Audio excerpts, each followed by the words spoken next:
Good morning students. Organisation behaviour के आज के लेक्चर में आप सब बच्चों का स्वागत है। जैसा आपको पता है कि हम लोग बड़ा इंपॉर्टेंट और इंटरेस्टिंग टॉपिक पढ़ रहे हैं जैसे स्ट्रेस।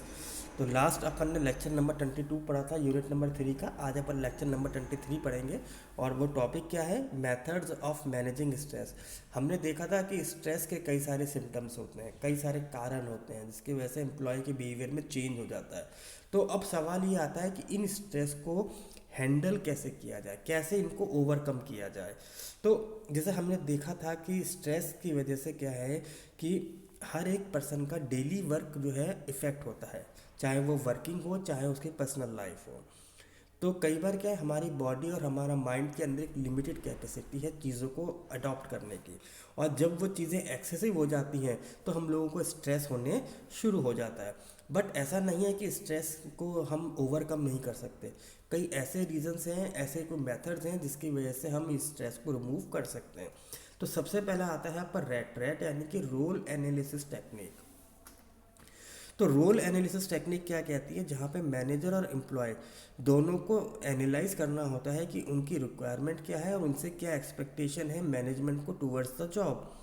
तो इसके अंदर क्या है कि हम जब एम्प्लॉय को रिक्रूट करें तो उनको उनका जॉब स्पेसिफाई कर दें कि उनको काम क्या करना है और एक्सपेक्टेशन क्या है मैनेजमेंट की। ऐसे ही जॉब रीलोकेशन। जॉब रीलोकेशन क्या कहती है कि जब हम एम्प्लॉय को लगे कि एम्प्लॉय थोड़ा सा परेशान है तो हम उसका ट्रांसफ़र कर दें, उसको किसी अदर लोकेशंस पे किसी अदर ब्रांच में सेंड कर दें ताकि उसको थोड़ा सा एनवायरनमेंट चेंज हो जाए और उसको स्ट्रेस से ओवरकम करने का मौका मिले।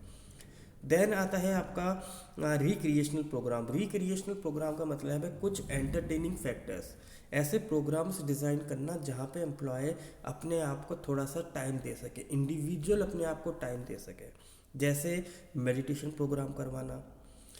तो ऐसी चीज़ें आजकल आपने देखी होंगी कि बहुत सारी ऑर्गेनाइजेशंस जब एम्प्लॉयज़ को सुबह बुलाती हैं तो सबसे पहले 10-15 मिनट उनको क्या करना होता है? मेडिटेशन करना होता है, या रेगुलर बेसिस पे उनके मेडिटेशन कैंपेन चलाए जाते हैं ताकि एम्प्लॉय उसके अंदर आके अपने जो उनका जो हेक्टिक शेड्यूल था थोड़ा उससे अपने को रिलैक्स कर सकें, माइंड को थोड़ा सा रिलैक्स कर सकें ताकि अगर कोई स्ट्रेस है तो वो उसको वहाँ से ओवरकम हो सकें।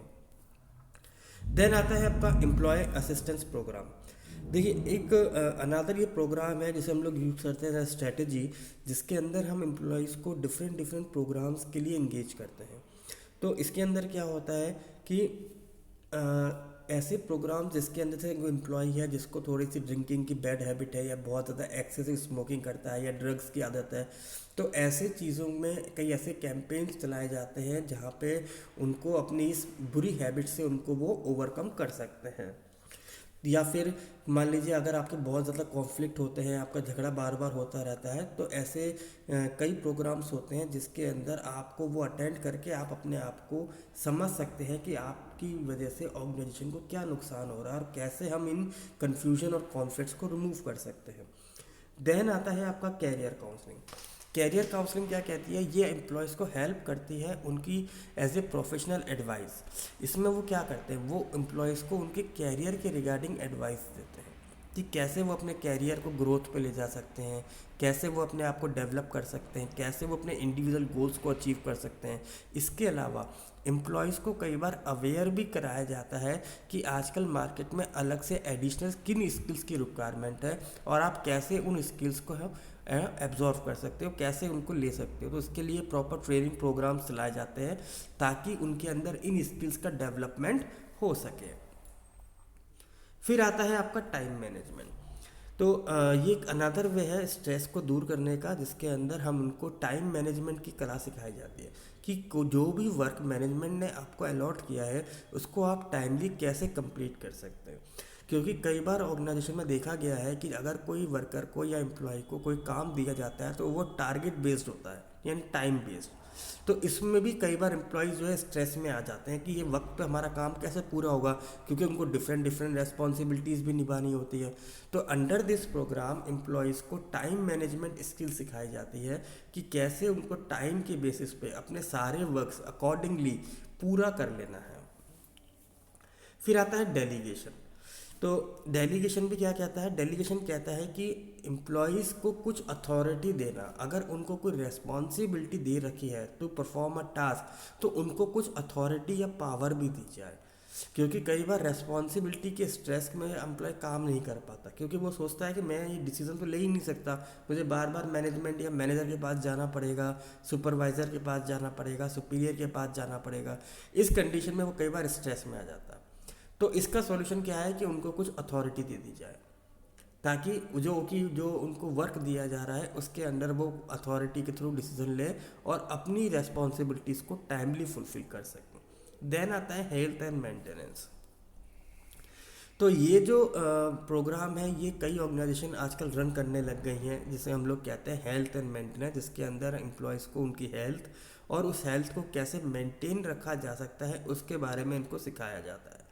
तो जैसे मान लीजिए उनको जिम जाने की आदत करवाना या अपने आप को किसी स्पोर्ट्स के इवेंट में रखना। आपने देखा होगा कई बार ऑर्गेनाइजेशन जो है अपने यहाँ स्पोर्ट्स डे मनाती हैं, स्पोर्ट्स वीक मनाती हैं, ताकि एम्प्लॉय थोड़ा सा अपने आप को हट के जो उसके अंदर की हॉबी है या स्पोर्ट्स में लगा के वो जो स्ट्रेस वाला फीलिंग थी थोड़ा उससे ओवरकम वो होना शुरू हो जाए। और यदि हेल्थ के रिगार्डिंग देखा जाए तो स्पोर्ट्स में रखने के बाद उनको उनकी हेल्थ में भी थोड़ा सा इम्प्रूवमेंट हो सकता है। देन आता है सुपरवाइज़र ट्रेनिंग। इस प्रोग्राम के अंदर क्या होता है कि सुपरवाइज़र्स के साथ आपको ट्रेनिंग कराई जा रही है, तो कैसे आप अपनी जॉब के अंदर जो स्ट्रेस है उसको रिमूव कर सकते हो, ये ट्रेनिंग आपको सुपरवाइज़र आपको देता है। मैनेजर जो होते हैं तो उनको परफॉर्मेंस अप्रेजल के रिगार्डिंग कैसे आप अपने कलीग और अपने सबॉर्डिनेट्स की परफॉर्मेंस को एनालाइज करेंगे, कब आपको उनकी बातें सुननी चाहिए, कब उनकी प्रॉब्लम्स को आपको देखना है। इसके अलावा आप कैसे उनके जॉब असाइनमेंट को स्पेसिफाई क्लियर करें, कैसे कर सकते हैं, इंस्ट्रक्शन कैसे देनी चाहिए, इन सब बातों के बारे में इन प्रोग्राम्स के अंदर सुपरवाइज़र को ट्रेनिंग दी जाती है। फिर आता है इंडिविजुअल स्ट्रेस। इंडिविजुअल स्ट्रेस क्या कहता है कि ये वो रीजंस हैं जिसकी वजह से इंडिविजुअल जो परेशान था, अब उसके लिए हम क्या कर सकते हैं, उनको मेडिटेशन दे सकते हैं, कैरियर काउंसलिंग दे सकते हैं, उनकी इंटरपर्सनल रिलेशनशिप को स्ट्रॉन्ग कर सकते हैं। इसके अलावा लेक्चर्स, सेमिनार्स के थ्रू भी उनके कॉजेज़ को दूर करने की कोशिश की जा सकती है। तो नेक्स्ट टॉपिक है बच्चों अपना, वो है एम्प्लॉय काउंसलिंग। एम्प्लॉय काउंसलिंग क्या करती है, ये एक प्रोसेस है जिसके थ्रू हम इंडिविजुअल्स, जो आपका एम्प्लॉय इंडिविजुअल अगर कोई प्रॉब्लम को फेस कर रहा है तो कैसे उसके इस कॉन्फिडेंस को जो खो चुका है उसको वापस लेके आए, कैसे उसके अंदर सेल्फ एस्टीम की नीड को जगाया जाए ताकि वो अपनी जॉब को परफॉर्म कर सके। तो आजकल के सर्कमस्टांसेस देखिए कि कई बार कुछ पर्सनल इश्यूज हो जाते हैं, कॉन्फ्लिक्ट हो जाते हैं, जिसकी वजह से एम्प्लॉय जो है उसकी परफॉर्मेंस गिरने लगती है। तो ऐसी कंडीशन में मैनेजमेंट क्या करता है, एम्प्लॉय काउंसलिंग का रास्ता अपनाता है। तो इसके अंदर क्या है, जो पर्सन्स होते हैं, जो सुपीरियर हैं, सुपरवाइजर्स हैं या कोई एक्सपर्ट्स हैं, वो इनकी काउंसलिंग करते हैं और इनको इनकी प्रॉब्लम से वापस से ओवरकम करने की कोशिश करते हैं। तो लेटेस्ट है ये आपका HR का टूल, जिसके अंदर अगर कंपनी को लगता है कि ये जो हमारा एम्प्लॉय है ये हमारे लिए बहुत वैल्यूएबल है, ये हम इसको खोना नहीं चाहते, तो इन ऐसे एम्प्लॉयज़ के लिए ऑर्गेनाइजेशन एम्प्लॉय काउंसलिंग की टेक्निक को यूज़ करती है। आजकल की दुनिया में देखिए बहुत ज़्यादा टेक्नोलॉजिकल चेंजेस हो रहे हैं, बहुत ज़्यादा स्ट्रेस एनवायरनमेंट है। तो इन स्ट्रेस फ्री एनवायरनमेंट को क्रिएट करने के लिए, टेक्नोलॉजिकल स्ट्रेस को रिड्यूस करने के लिए भी क्या है, डिप्रेशन को रिड्यूस करने के लिए भी एम्प्लॉय काउंसलिंग टेक्निक को यूज़ किया जा रहा है। तो इस चीज़ को समझने के लिए हम क्या कर सकते हैं, हम कुछ डेफिनेशन को समझ सकते हैं। देखिए वर्क प्लेस के अनुसार कि वर्क प्लेस काउंसलिंग क्या है, जहाँ पे एक साइकोलॉजिकल थेरेपी दी जा रही है, जहाँ पे एम्प्लॉयज़ जो है जो अपनी ऑर्गेनाइजेशन में काम कर रहे हैं उनको सैलरी के बारे में बताना, थोड़ा सा रिवॉर्ड देना, इंसेंटिव देना, या फिर एक्सटर्नल सर्विसेज हायर करके एम्प्लॉय को एम्प्लॉय असिस्टेंस प्रोग्राम EAP के अंडर में उनको इंगेज किया जाता है, जहाँ पे वो फेस टू फेस काउंसलिंग करते हैं और अपनी प्रॉब्लम से ओवरकम आने की कोशिश करते हैं। DJ प्रशांत थाम ने भी बात बहुत अच्छी कही थी। उन्होंने कहा था काउंसलिंग क्या है, एक रिलेशनशिप है बिटवीन काउंसलर और काउंसलिंग जो कि ट्रस्ट और ओपननेस पे है। यदि आप अपने खुद की परेशानी जब पूरी तरह से उसको बताएंगे तभी वो आपका काउंसलिंग कर पाएगा। और इसके अंदर आप एक रिलेशनशिप को भी डेवलप कर सकते हैं। तो काउंसलिंग जो है आपको नॉर्मली एक डिस्कशन है जिसके अंदर आप अपनी इमोशनल प्रॉब्लम्स, अपने स्ट्रेस के बारे में सामने वाले जो काउंसलर है उससे बातें शेयर करते हो, उसको अपनी प्रॉब्लम्स बताते हो और वो उन प्रॉब्लम्स का धीरे धीरे सॉल्यूशन देना आपको शुरू करता है। तो it is the people in the organisation who are the most important and valuable asset. तो सबसे पहली चीज़ तो हर मैनेजमेंट को ये समझानी होती है एम्प्लॉयज़ को कि वो उनकी एक मैनेजमेंट क्या है, एसेट है, और हर एक मैन एम्प्लॉय उनके लिए वैल्यूबल है। तो समटाइम्स क्या है कि एम्प्लॉय बहुत ज़्यादा इमोशनल हो जाता है, फीलिंग्स में आ जाता है, तो कि उसको प्रॉब्लम्स क्रिएट होने लगती हैं। और कई बार ये कंडीशन फीमेल के अंदर ज़्यादा है क्योंकि वो अपनी प्रॉब्लम शेयर नहीं कर पाती, जिसकी वजह से उनकी परफॉर्मेंस गिरने लगती है, उनका कॉन्फिडेंस लेवल डाउन हो जाता है। तो हो सकता है कि ये जो प्रॉब्लम है ज़रूरी नहीं है कि ऑर्गेनाइजेशन की वजह से हो सकता है उनकी पर्सनल प्रॉब्लम हो, फैमिली प्रॉब्लम हो, फाइनेंशियल प्रॉब्लम हो, मैरिटल स्टेटस में कोई प्रॉब्लम चल रही हो। तो ये सारे फैक्टर्स, अगर किसी की कोई पर्सनल फैक्टर प्रॉब्लम भी है तो भी वो कहीं ना कहीं ऑर्गेनाइजेशन को सफ़र करना पड़ेगा।